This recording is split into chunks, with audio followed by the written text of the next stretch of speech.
Halo teman-teman semua, mari kita membahas Pak Zi. Di dalam Pak Zi, banyak orang yang salah pengertiannya.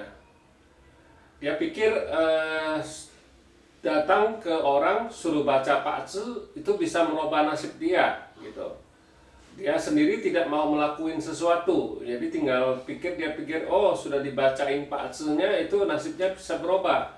Itu salah pengertian yang salah sekali gitu.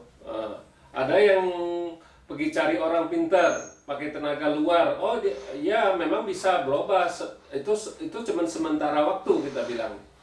Kalau Pak Zi kan tenaga luar itu kan pasti bisa tidak berfungsi punya juga kan gitu, istilahnya kan kita bilang. Jadi kita harus bangun dari diri kita sendiri. Ya caranya kita sendiri ya harus berusaha. Tidak mungkin kita sudah bacain Pak Zi-nya, langsung bisa berubah nasibnya. Tidak mungkin itu. Dia sendiri harus melakukan sesuatu. Kalau dia lagi jelek, dia harus ngelakuin apa yang kita suruh. Bukannya istilahnya kita punya kekuatan yang luar biasa, simsalabim langsung jadi bagus. Tidak itu. Makanya kebanyakan orang datang tanya, nasibnya lagi jelek, bisa robah nggak? Ya, yang bisa ngerubah kan bukan saya tidak punya kekuatan apa-apa, saya bukannya dewa, bukannya apa, nggak mungkin saya bisa merubah nasib situ. Saya bilang, yang bisa ngerubah nasib situ diri situ sendiri, yang harus melakukan, harus kerjain apa yang yang dikasih tahu di dalam Pak Zi itu. Bukan kita tidak punya kekuatan apa-apa, kita cuma bisa membaca, kita cuma bisa kasih tahu arahnya yang kemana yang bagus, arah mana yang jelek.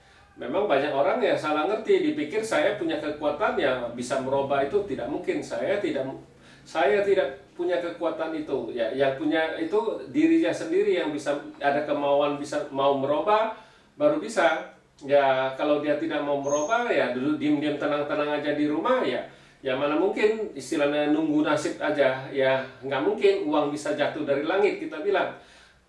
Jadi dia harus melakukan sesuatu, kita bilang, harus bergerak, harus usaha, baru bisa. Tapi kita anjurin dengan cara di dalam Pak Zi gitu, bukannya kita pakai tenaga luar, istilahnya simsalabim langsung bagus. Itu memang orang pikir, sudah dibacain Pak Zi-nya nasibnya pasti bisa berubah. Itu salah sekali. Ya, kita cuma bisa baca Pak Zi, kita cuma bisa kasih tahu waktu yang jelek, waktu yang baik aja kita kasih tahu. Nah, waktu yang jelek situ harus melakukan sesuatu. Istilahnya kita bilang pakai yungsen. Nah, itu situ harus melakukan setiap hari. Baru bisa merubah, bukannya pakai mantra, pakai apa yang tidak mungkin punya. Soalnya itu mantra itu kan bisa ada waktunya, istilah kita bilang. Pasti dia bisa melemah, nggak mungkin bisa seumur hidup mantra itu bisa bertahan, tidak mungkin. Jadi yang bisa merubah Pak Zi adalah dirinya sendiri, bukan orang lain gitu. Makanya kebanyakan customer yang datang itu dia pikir saya punya kemampuan itu untuk merubah. Tidak mungkin, saya bilang. Saya tidak punya kekuatan itu untuk merubah itu jadi baik apa gimana, ya diri sendiri, itu diri situ sendiri. Cuman saya kasih tahu cara melakukannya gimana. Nah, itu harus dilakuin tiap hari baru bisa merubah. Jadi bukan merubah, istilahnya kita cuma kasih tahu gitu supaya waktu jeleknya dia tetap jelek, tidak mungkin tidak jelek, tapi tidak sampai jatuh parah, istilahnya kita bilang. Ya makanya kalau melakukan yungsen itu melakukan setiap hari, itu pasti istilahnya, misalnya kita mobil dalam kecepatan 60, dia mau tabrakan, ya usahain kan dia ngerem, istilahnya ngerem sampai 20 apa gimana supaya jangan langsung tabrakan aja gitu. Kalau serempet sedikit ya udah pasti, istilahnya kita tidak bisa merubah, cuman kita bisa istilahnya supaya kejadiannya tidak separah yang sesungguhnya.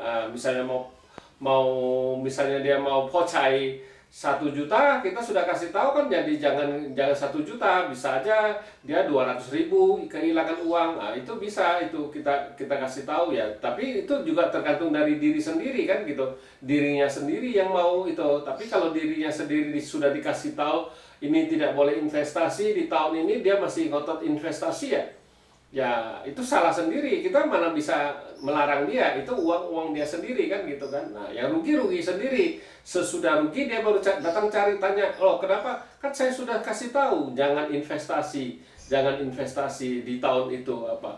Ya, tapi banyak yang juga masih ngeyel. Oh, dia bilang nggak apa-apa. Saya sudah pengalaman, dia bilang kelihatannya itu bagus. Ya, kelihatannya itu bagus, memang benar. Memang kelihatannya bagus, ya. Tapi akhirnya sekali masuk saham itu hancur, dia bilang. Nah, kan sudah dipesan jangan masuk investasi kan gitu. Nah, itulah memang banyak yang customer tuh yang datang kayak gitu. Sesudah kejadian dia baru datang cari telepon, "Wah, saya rugi di investasi ini." Ya sudah dipesan jangan investasi, tapi masih banyak yang nggak mau dengar kan gitu. Nah, itu bukan, saya tidak punya kekuatan apa-apa. Saya bilang, saya cuma bisa baca paksanya doang. Saya bilang, saya kan ini ilmu pengetahuan, bukannya tenaga gaib, nggak bisa. Saya bilang, saya nggak punya kekuatan itu, punya mantra apa, nggak punya. Saya bilang, ini kan kita memang sekolah istilahnya kan, kita nggak ada sekolah istilahnya belajar tenaga luar, nggak ada. Kita cuma baca ilmu pengetahuan ini, kita bilang gitu ya. Ya demikianlah saya bahas. Memang kebanyakan orang datang tanya itu dia merasa sudah berubah nasibnya. Salah, itu dia sendiri harus kerjain sendiri. Ya, terima kasih. Sampai jumpa lagi di video saya yang selanjutnya.